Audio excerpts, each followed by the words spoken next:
collaborazione leale, ha sottolineato il Presidente Mattarella. Sì, io rappresento una regione a statuto autonomo e quindi ovviamente per noi l'autonomia è essenziale, oltretutto essendo isola lo è ancora di più. Quindi quello che è importante per la nostra autonomia è avere accesso a risorse e infrastrutture che ci mettano allo stesso livello degli altri, che ci permettano di competere come le altre regioni, di poter sviluppare la nostra economia come le altre regioni e quindi ovviamente da una parte noi non vogliamo in alcun modo che le risorse vengano distribuite in maniera iniqua, perché chiaramente noi scontiamo anche un gap infrastrutturale importante, investimenti che non sono stati fatti negli anni passati. Vi faccio pensare alla ferrovia, io sono originaria di Nuoro, che è l'unico capoluogo di provincia d'Italia che non ha il treno, quindi abbiamo necessità di investimenti, quindi per questo noi combatteremo, ma allo stesso tempo siamo un popolo, abbiamo la nostra identità, abbiamo la nostra lingua e quindi questo deve essere correttamente rappresentato anche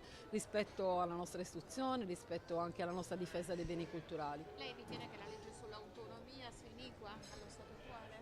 Noi abbiamo fatto opposizione proprio per la distribuzione delle risorse, una legge che premiava le regioni più ricche, scontando noi un gap dal passato. Ovviamente non ci saremmo trovati nelle condizioni di non poter mai raggiungere quelli che sono nel bene e nel male regioni più avanti, regioni più connesse, regioni molto più collegate rispetto a un'Europa che decide sempre di più. Quindi noi vogliamo una ripartizione delle risorse che ci permetta di correre ad armi pari e poi orgogliosamente vogliamo essere competitivi. Dottoressa, cosa si aspetta dai tavoli anche di questo pomeriggio, dalle tematiche che riguardano appunto tutte le regioni unite in questa quarta edizione del festival?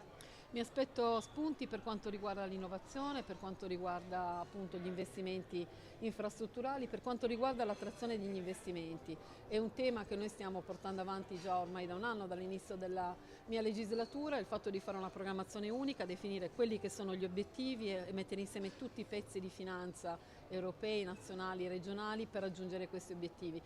Mi interessa capire appunto come sono state organizzate alcune agenzie di sviluppo, come sono stati offerti dei pacchetti anche agli imprenditori che volevano investire, perché su questo ovviamente noi abbiamo grandi punti di miglioramento. E poi sono qua anche per promuovere un grandissimo progetto trasformativo che è l'Einstein Telescope, che l'Italia vuole portare a casa, che è un progetto che